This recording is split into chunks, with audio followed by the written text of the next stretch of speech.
On va enchaîner avec notre deuxième thématique et un cocorico, un bravo pour les éditions Roukmout qui nous ramène un superbe trophée, on l'a montré en début d'émission, le prix Charlie Schlingo 2019.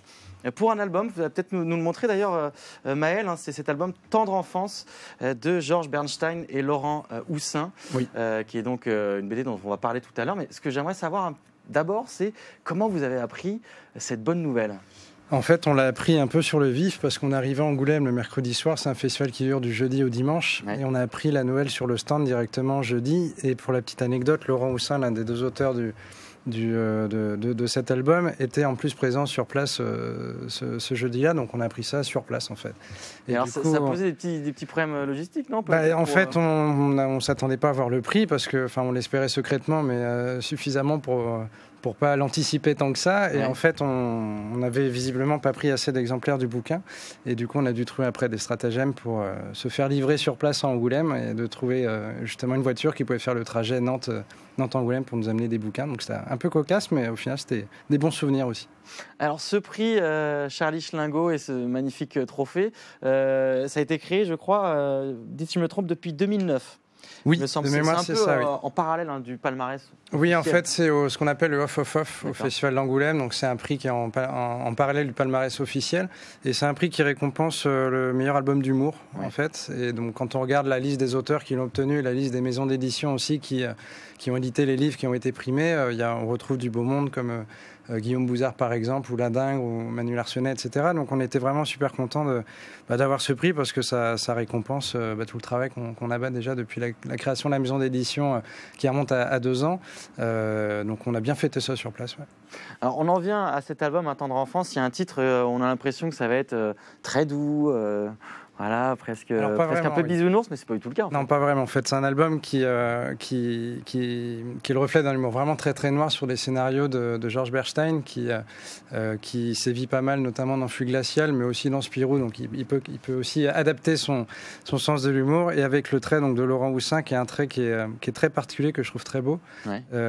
Et du coup, le mariage entre les deux auteurs sur cet humour très noir qui va parler de l'enfant, sur les situations, les relations parents-enfants ou enfants même entre eux, avec plutôt des scènes qui rappellent un monde de l'adulte. Du coup, ça crée un décalage qui est assez saisissant.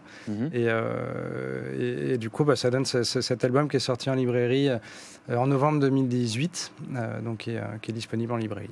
Est-ce qu'avoir ce prix, ça va forcément entraîner une hausse des ventes pour cet album, ou c'est plus un prix qui est très, qui est très très reconnu, mais au sein peut-être du milieu de la BD?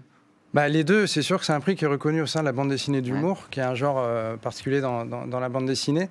Et puis oui, on espère aussi que ça va relancer l'intérêt des libraires, puisque si le prix a été décerné à cet album, c'est que l'humour qu'il véhicule est sans doute de qualité. Donc on espère justement que ça va à la fois relancer l'intérêt des libraires qui vont le commander pour aussi davantage le mettre en avant. Et puis nous aussi, vu qu'on tient énormément de stands sur des festivals tout au long de l'année, je pense que du coup cet album sera un argument de plus aussi pour montrer justement la qualité éditoriale de ce qu'on peut sortir chaque année. Justement, vous avez participé à 2 festivals, je crois, du côté du Québec. Oui, et ça c'est une autre bonne nouvelle de 2019 pour nous, parce qu'en fait, c'est suite à la sortie d'un album qui s'appelle Wesh Caribou, qui est sorti en librairie en octobre dernier, qui raconte en fait le quotidien d'El Diablo, l'auteur, qui raconte son quotidien d'immigré au Québec depuis 4-5 ans. Il vit à Montréal. Il est passé du 9-3 à Montréal directement, donc... ça donne après un peu compliqué. Voilà, dans son expérience de vie là-bas, c'est un amateur du grand froid, il a été servi et ça se voit dans sa BD. Et suite à la sortie de cet album, en fait, on avait été contacté par les 2 plus gros festivals de Québec. Donc il y a Québec BD à Québec et le Festival BD de Montréal. D'accord. Et du coup, on a été invité pour se rendre là-bas, donc en avril pour Québec et en mai pour Montréal. Et on est en train de monter le projet, on est en train de chercher aussi les financements parce que ça coûte un bras de prendre l'avion, surtout quand on aimerait bien y aller avec plusieurs auteurs.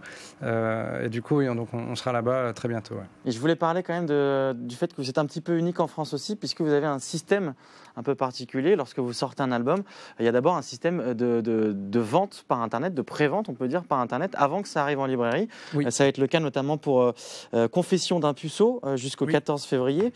Et Black, on peut le montrer évidemment à l'écran. Puis il y aura un deuxième album qui s'appelle Black et mort ta mère, pour une nouvelle connexion que vous lancez qui s'appelle Top Moumout. Ce système-là, c'est un système qui a fait ses preuves? Oui, en fait, l'idée, c'était vraiment d'essayer d'inventer un nouveau modèle économique qui permette de ne pas être dépendant uniquement de la vente seule en librairie. Même si les libraires, on a besoin de leur soutien, et j'en ai parlé juste avant, en tout cas, ça ne suffit souvent pas quand on est une maison d'édition indépendante pour couvrir toutes les dépenses, payer les auteurs convenablement, etc. Donc du coup, le recours aux préventes sur des plateformes comme Ulule, par exemple, permet de financer tout ou partie des livres avant même qu'ils sortent en librairie et permet aussi de dégager davantage de droits d'auteur avant que ça sorte en librairie. Donc nous, par exemple, généralement, on ne fonctionne pas par un acompte sur les droits d'auteur vis-à-vis de nos auteurs. Ouais. On leur verse directement des droits d'auteur puisqu'ils touchent 20% du montant hors taxe récolté lors des préventes. Oui, donc ça donne un peu de visibilité et puis c'est tout bénéfique. Oui, c'est un coup de projecteur en termes de communication qui est certain. Et en plus, on observe que plus les préventes sont importantes, plus les placements en librairie sont importants. Donc on n'enlève pas des ventes aux libraires, bien au contraire. Et en plus de ça, oui, c'est un levier financier qui permet d'assurer le coût au niveau de la trésorerie, sachant que dans la chaîne du livre, on est payé souvent après les autres en tant qu'éditeur. Donc ça permet aussi de payer, par exemple, les imprimeurs en temps et en heure. Sachant que, par exemple, nous, on a imprimé par Paulina en Vendée. Ouais. On a choisi aussi d'imprimer en France et dans la région. On n'a pas fait le choix d'imprimer dans les pays de l'Est ou encore moins en Chine. Donc ça a un coût aussi. Donc voilà, tout ce système économique qui fonctionne un peu avec la recette aussi du circuit court, en tout cas on essaie de faire en sorte que ça fonctionne, c'est possible aussi par ce modèle économique un peu innovant, le recours aux préventes. Donc une maison d'édition aussi militante. Les éditions Roquemout, regardez, j'ai pu en lire quelques-uns, c'est très très bien fait, très drôle généralement. Merci beaucoup d'être venu sur notre plateau, et avec ce magnifique trophée d'ailleurs. On va terminer avec